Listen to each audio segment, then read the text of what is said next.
Cinema ரிலேட்டடாக வந்திருக்க சில மீன்ஸ்லாம் பார்க்கலாம். அந்த எபிசோடு 8 படத்தில் ஃபர்ஸ்ட் டைமாக இந்த சீனை பார்க்கும்போது இதே தான் எனக்கும் தோணுச்சு. திருச்சி போறியா?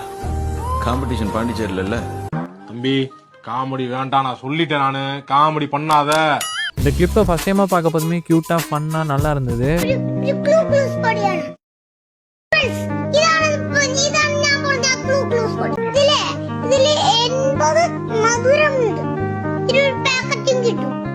இப்போ ரீசெண்டாக மியூசிக் ட்ரெண்டாக போயிட்டு இருக்கு.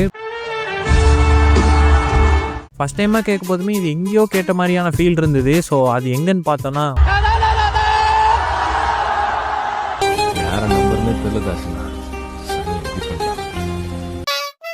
ஏழாம் அறிவு படத்தில் சூர்யா அவர்கள் நடித்த போதி தர்மரோட கேரக்டர் ஸ்குட் கேம்குள்ளே போனால் என்ன நடக்குங்கிற ஒரு சின்ன கற்பனை.